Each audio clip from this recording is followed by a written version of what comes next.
about the cabin and prepare for stasis. In my defense, it's the Chinese who drove this launch time. All systems are currently nominal.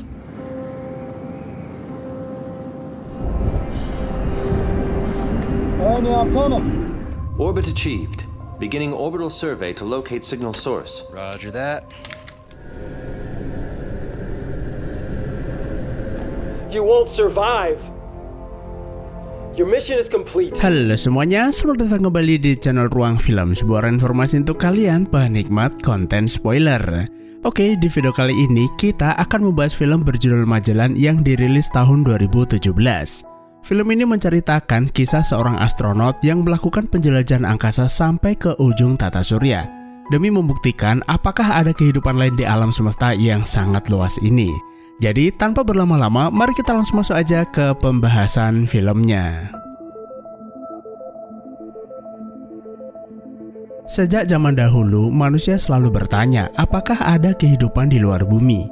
Sejauh ini, manusia mengetahui fakta bahwa di alam semesta yang sangat luas ini, terdapat miliaran bintang, lubang hitam, dan beberapa planet yang memiliki potensi terjadinya kehidupan.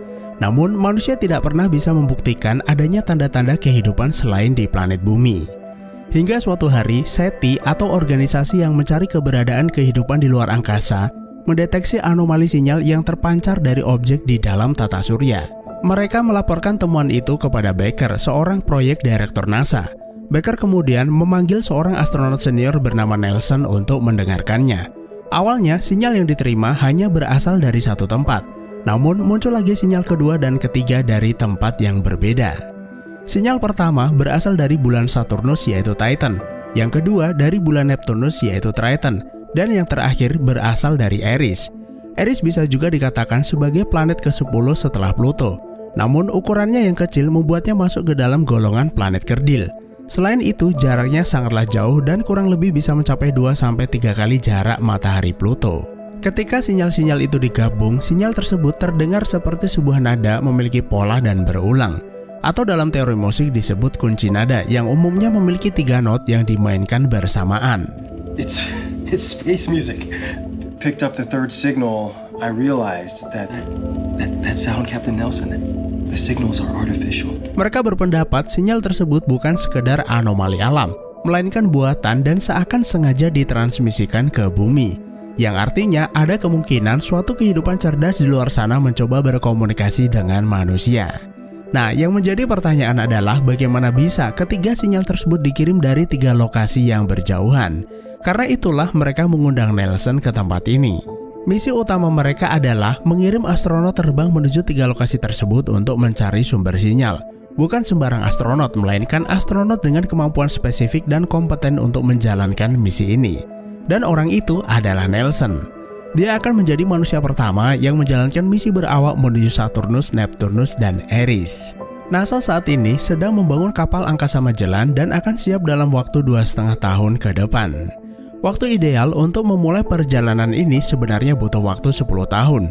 Namun, Badan Antariksa Cina juga sedang mengerjakan proyek luar angkasa mencari sinyal tersebut. Bisa dibilang mereka seakan sedang berlomba. Hal tersebut sebenarnya bukan tanpa alasan. Jika sumber sinyal itu adalah teknologi berbahaya, maka sudah pasti akan menimbulkan isu keamanan dunia. Untuk mendukung perjalanan, pemerintah menggelontorkan dana miliaran dolar guna menyempurnakan teknologi stasis pada manusia. Atau kalau di film lain disebut dengan teknologi hibernasi, sehingga Nelson bisa tidur panjang selama perjalanan. Lalu Nelson bertanya, kenapa mereka tidak mengirim satelit peneliti yang dilengkapi artificial intelligence? Baker menjelaskan bahwa temuan ini lebih penting dari perjalanan itu sendiri. Mereka membutuhkan manusia yang bisa mengambil keputusan secara real time. Nelson akan menjadi duta bumi, seorang ilmuwan, investigator, serta mewakili miliaran manusia bumi untuk melakukan kontak pertama dengan kecerdasan asing. Misi tersebut akan berlangsung selama 10 tahun. Dengan teknologi hibernasi, dia akan tidur selama perjalanan. Dan selama misi, istrinya akan turut melakukan pemantauan. What do you think you're doing, Roger? You just signed away 10 years of your life. Keputusan Nelson menerima misi tentu saja menjadi masalah bagi istrinya. Awalnya, Abigail sangat senang saat mendengar Nelson mendengar misi luar angkasa. Tapi ia tidak mengira misi itu berdurasi 10 tahun lamanya. Nelson berkata, perjalanan ini sebenarnya sudah menjadi resiko seseorang saat menjadi astronot. Suka atau tidak suka, Abigail harus menerima keputusannya. Lagi pula, sepanjang misi, Abby akan ikut mengawasinya di pusat kontrol. Nelson berjanji akan selalu mengirim pesan padanya dan 10 tahun kemudian dia sudah ada di rumah. You're free to move about the cabin and prepare for stasis. In my defense, it's the Chinese who drove this long. 2,5 tahun kemudian, Nelson terbang menuju kapal angkasa Magellan yang saat ini berada di orbit bumi. NASA juga menanamkan sistem komputer cerdas yang disebut Ferdinand untuk membantu Nelson selama menjalankan misi. Setelah semua persiapan selesai, Nelson masuk mode stasis dan akan tidur panjang selama perjalanan. Oh.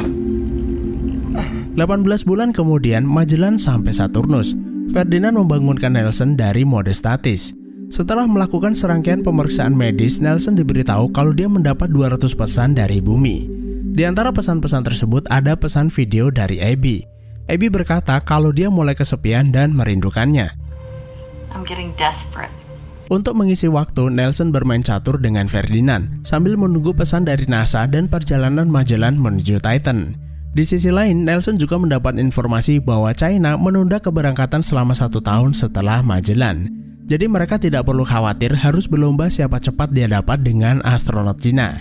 Hanya saja mereka langsung menuju Neptunus dan akan melewati Titan untuk mempersingkat waktu. Ferdinand kemudian meminta Nelson memakai baju pelindungnya. Mereka sebentar lagi akan memasuki orbit Titan. Sebelum mendarat, Ferdinand menginformasikan bahwa permukaan Titan tertutup es dan danau metana. Jadi dia harus berhati-hati agar tidak salah mendarat. I think this is going to be our best place to land. So these are the ice flats here? Affirmative. However, the land is close enough to the lake here. Commander Nelson. Sesaat kemudian, Nelson menerima pesan video dari Baker. Dia memberi selamat, akhirnya Nelson sampai ke Titan. Baker juga mengabarkan kalau kondisi istrinya sedikit sulit diajak berbicara. Dia mengirim sebuah pesan tapi akan ia sampaikan nanti sekembalinya dari Titan. Setelah persiapan selesai, Nelson akan mendarat ke Titan menggunakan pesawat pendarat X-57. Tapi sebelum itu, Ferdinand menyampaikan setelah pendarat terlepas, dia akan dibantu sistem AI terpisah yang bernama Neil. Hello, Commander Nelson. This is Neil. Neil adalah sistem AI yang diprogram oleh Abby istrinya. Jadi Nelson gak heran gaya bicara Neil mirip dengannya.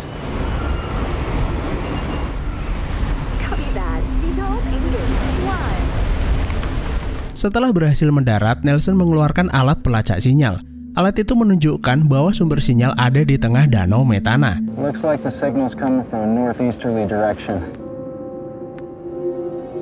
Untungnya danau itu dangkal, jadi cukup mudah untuk menjangkaunya. Ketika sampai di lokasi sumber sinyal, Nelson menemukan objek bulat berwarna hitam seukuran bola tenis. Tak lama kemudian, Neil meminta Nelson segera kembali ke pendarat. Dia mendeteksi badai metana raksasa menuju arahnya.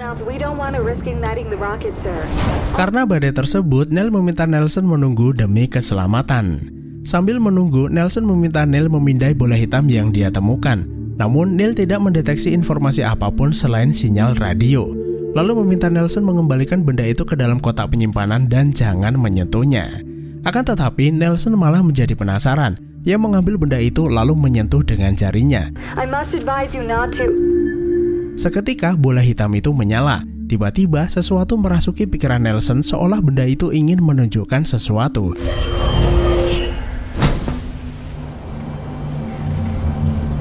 Setelah badai usai, Nelson meninggalkan Titan kembali ke Magellan. Nelson kemudian membuat video laporan bahwa pemancar pertama berhasil dia temukan di Titan. Benda misterius tersebut ternyata sangatlah kecil, tapi bisa memancarkan sinyal radio yang jaraknya jutaan kilometer. Masih belum diketahui materi penyusun benda tersebut dan Nelson akan terus menelitinya. Nelson juga mengirim pesan kepada Abby bahwa misi pertamanya berhasil dengan baik. Dia berharap perjalanan ini segera berakhir lalu pulang ke bumi. Selang beberapa saat kemudian, Nelson mendapat balasan pesan dari Baker. Baker senang dengan temuan tersebut, namun ia mengingatkan bahwa Nelson tetap wajib mematuhi protokol misi, yaitu jangan bertindak sembarangan dengan menyentuh benda tersebut ataupun mengotorinya. Nelson kemudian membuat pesan lanjutan. bahwa secara tidak sengaja dia menyentuh bola itu dengan tangannya. Menariknya, bola itu bereaksi dengan sentuhannya dalam nada dan cahaya. Nelson meminta izin pada Baker jika diperbolehkan dia akan melakukan eksperimen ulang dengan menyentuh bola itu kembali. Sambil menunggu jawaban dari Baker, Nelson membaca hasil analisa Ferdinand terhadap sampel yang diambil dari Titan, bahwa sampel itu ternyata mengandung asam amino. Hal ini berarti 2 langkah lagi Titan menjadi tempat yang memungkinkan munculnya kehidupan. Tak lama kemudian, Abby mengirim pesan video. Dia mengabarkan bahwa terjadi kesalahpahaman pada orang-orang di pusat kontrol. Seseorang memberitakan bahwa dirinya meretas jaringan misi untuk kepentingan pribadi, yang sebenarnya dilakukan peretas Cina. Karena kejadian tersebut, Stewart marah pada Baker lalu membatasi komunikasi setiap orang kepada Nelson. Misi ini baru berjalan 18 bulan, tapi Abby seakan merasa sudah kehilangan Nelson selama bertahun-tahun. Nelson kemudian meminta Abby bertahan. Saat ini dia dalam perjalanan menuju Neptunus, dan selama perjalanan dia akan masuk ke dalam mode stasis. 32 bulan sejak meninggalkan bumi, Magellan sampai planet Neptunus. Ferdinand membangunkan Nelson. Dia mengabarkan bahwa satelit peneliti yang dikirim ke Neptunus mengalami kegagalan. There is something else, sir. What's that? Yang artinya Nelson harus melakukan survei orbital sendiri pada Triton sebelum memutuskan turun ke sana mencari sumber sinyal. Selain itu, terdengar rumor astronot Cina sudah sampai ke Triton 7 hari sebelumnya. Namun tidak ada kabar resmi yang dipublikasikan. During stasis, there were some anomalies in the sphere's transmissions. Ketika Nelson tidur dalam mode stasis, Ferdinand mendeteksi anomali denyutan pada bola hitam. Dan denyutan itu selaras dengan aktivitas otaknya saat bermimpi. Seakan terjadi koneksi antara pikirannya dengan bola hitam tersebut. Padahal ketika seseorang dalam mode stasis atau hibernasi, seharusnya tidak ada mimpi yang terjadi, seolah Nelson hanya tidur biasa. Sir, is everything all right? Becker says public reaction to the findings is ecstatic, yada yada. Nelson kemudian membuka pesan video Becker yang menginformasikan bahwa mereka mendeteksi anomali baru pada sinyal yang diterima di bumi. Sinyal tersebut tampak seperti kode biner. Mereka tidak bisa memastikannya karena variasi sinyal tersebut hanya berlangsung sekian detik lalu kembali ke sinyal sebelumnya. Time and cost for cargo resupply at this distance is prohibitive. Seakan tidak peduli dengan protokol misi, Nelson mengambil bola hitam itu kemudian menyentuhnya. Meski Ferdinand melarangnya, Nelson beralasan saat ini dia dalam misi penting dan satu-satunya cara meneliti benda tersebut hanya menyentuh seperti sebelumnya. Lagi-lagi, setelah Nelson menyentuh bola hitam itu, dia seakan mendapat berbagai macam penglihatan seperti yang ada di dalam mimpinya, yaitu istrinya, samudera luas, dan jutaan bintang di luar angkasa. Setelah sampai Triton, Baker mengirim pesan video yang memberitahu bahwa 3 astronot Cina mengalami kecelakaan. Mereka mengalami kegagalan mekanis saat berada di orbit Triton. Baker berharap Nelson selamat ketika mendarat di sana. Setelah mendarat di Triton, sumber sinyal berada di bawah tebing bebatuan. Masalahnya, Nelson berada di atas tebing dan jarak ke bawah sekitar 200 meter. Untungnya, gravitasi Triton kurang dari 8% gravitasi bumi yang memudahkannya turun ke bawah. Dan setelah sampai ke sumber sinyal, Nelson menemukan sebuah bola hitam yang sama seperti sebelumnya. Untuk sesaat, Nelson memandangi benda tersebut, sampai Neil mengingatkannya kalau dia harus segera kembali ke Magellan untuk melanjutkan perjalanan ke Eris. Sampai Magellan, Nelson membuat sebuah laporan video bahwa dia sudah menemukan sumber sinyal kedua, yaitu bola hitam yang sama persis dengan yang ia temukan di Titan. Nelson kemudian membuka pesan video Abby. Abby berkata 50 bulan telah berlalu, misi baru berjalan setengah waktu, tapi Abby merasa kalau Nelson tidak akan pernah kembali. Berulang kali ia bermimpi Nelson terbang jauh melintasi bintang-bintang, apalagi setelah ia mendengar apa yang terjadi pada astronot Cina. Ia juga memberi selamat bahwa bola hitam yang ia temukan adalah sesuatu yang luar biasa, sebuah teknologi yang belum pernah dimiliki manusia. Namun bayang-bayang benda itu selalu menghantui dirinya. Apa yang Abby harapkan hanya waktu cepat berlalu dan bertemu kembali dengannya. Sesaat kemudian, Ferdinand selesai melakukan analisis terhadap sampel yang diambil dari Triton. Tidak terdapat unsur yang mendukung terjadinya kehidupan di tempat ini. Namun Ferdinand mendeteksi gerakan tidak biasa di bawah permukaan es Triton, seakan ada benda hidup dan berenang di dalamnya. Tapi mungkin saja gerakan-gerakan itu disebabkan distorsi di bawah permukaan es atau gumpalan senyawa yang rusak oleh geyser di bawah laut. They would be bigger than whales if they were life forms. Gak lama kemudian, Stewart juga mengirim sebuah pesan video. Ia senang akan temuan pemancar tersebut di Titan dan Triton, tapi ia juga menyayangkan Nelson berani melanggar protokol dengan menyentuh benda tersebut. Stewart meminta Nelson berhati-hati dengan perbuatannya, yang bisa saja memicu reaksi tak terduga dari benda misterius tersebut. Demi keamanan, Stewart akan membatasi pesan langsung yang dikirim Baker dan istrinya. Hal ini demi kelancaran misi. Namun Nelson gak peduli dengan perkataannya. Lagi pula posisinya saat ini jutaan kilometer dari bumi, jadi gak ada yang perlu ia khawatirkan. Lalu Nelson menyentuh kedua bola hitam tersebut. Awalnya tidak terjadi apapun, namun dalam mode stasisnya Nelson kembali memimpikan lautan, bintang-bintang di angkasa, dan pepohonan. Fighting for significance.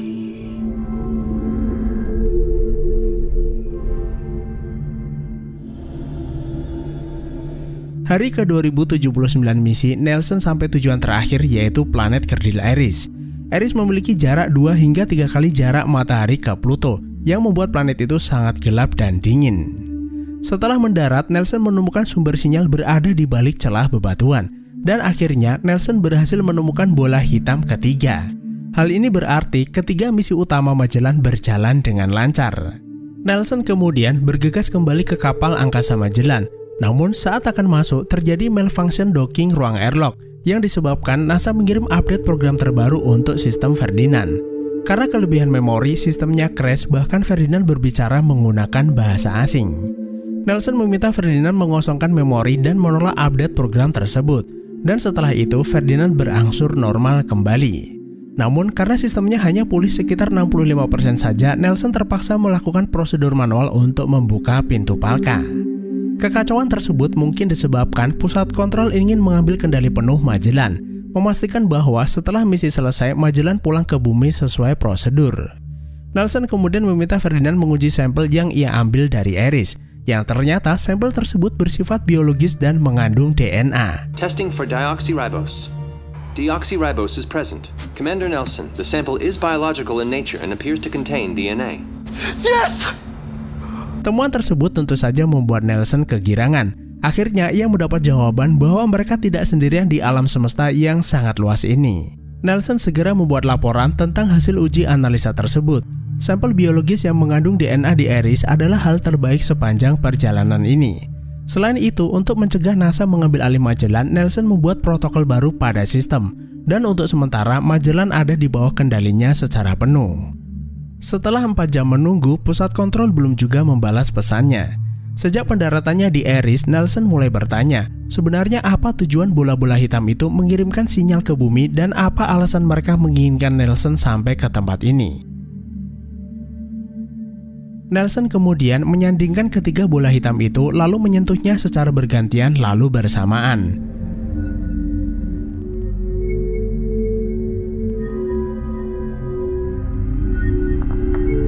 Dan setelahnya, Nelson lagi-lagi diperlihatkan pemandangan samudera luas dan pepohonan yang kemungkinan bukan di planet bumi.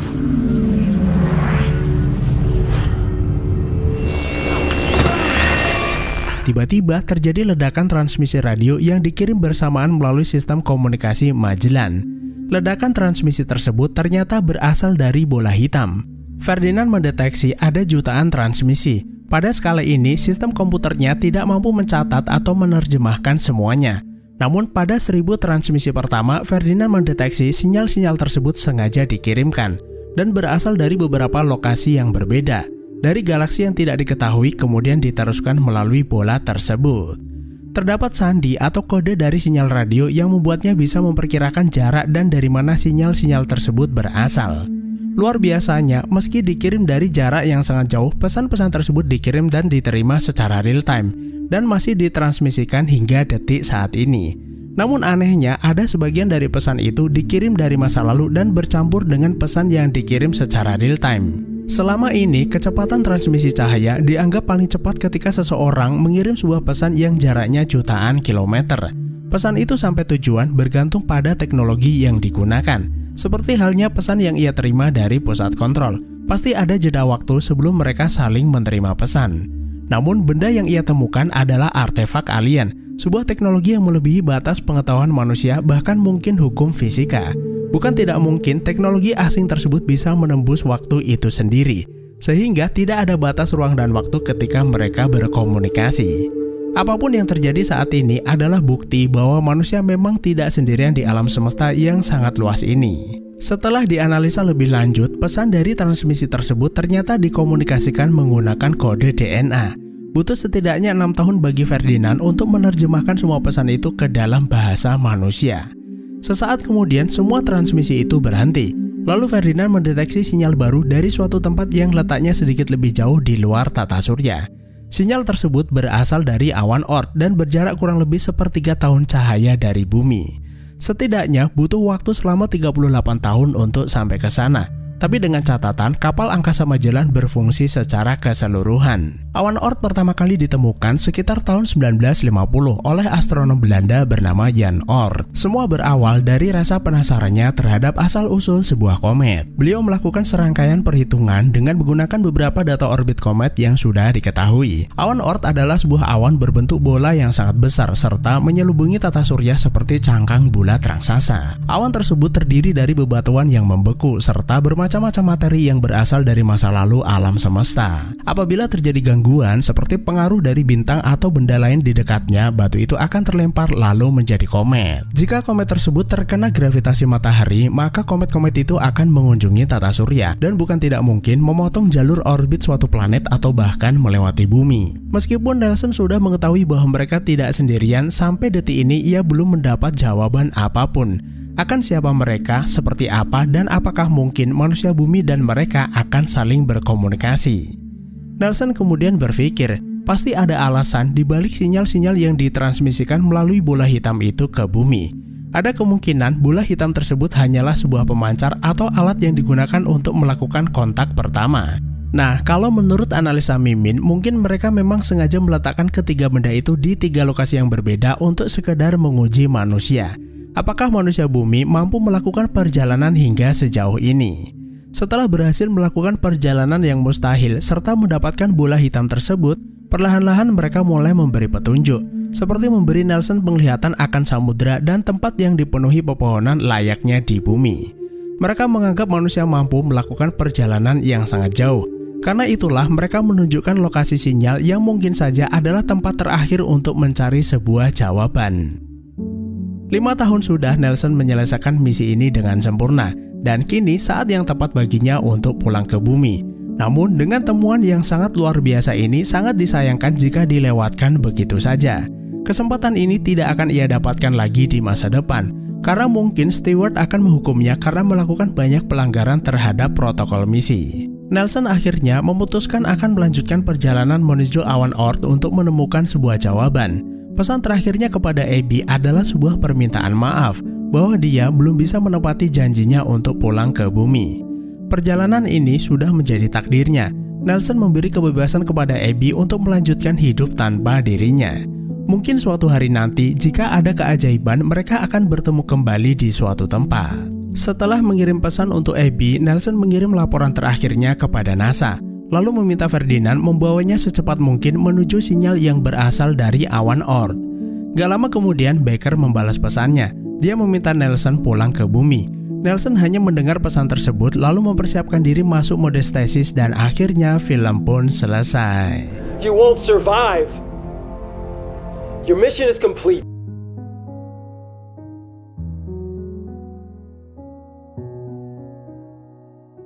Film ini mungkin memang bukan yang terbaik, tapi cukup mewakili imajinasi kita tentang perjalanan luar angkasa. Seperti narasi yang tertulis di awal film bahwa pertanyaan manusia akan kehidupan cerdas selain di bumi banyak diimajinasikan dalam film fiksi ilmiah. Dan film ini adalah salah satunya. Objek hitam yang diduga sebagai transmitter atau alat pemancar tersebut mungkin memang sengaja diletakkan di 3 tempat yang berbeda untuk menguji kemampuan manusia.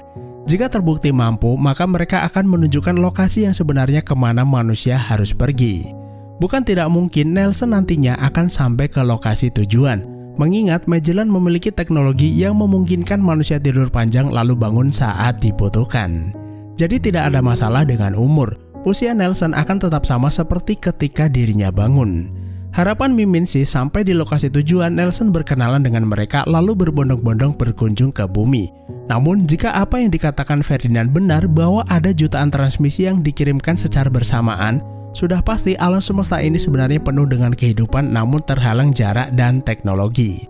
Mungkin suatu saat nanti manusia bisa menemukan jawaban apakah di luar bumi ada kehidupan lain. Hanya waktu yang bisa menjawabnya. Itulah alur film Magellan. Terima kasih sudah menonton. Saya selalu buat teman-teman dan sampai jumpa di next video.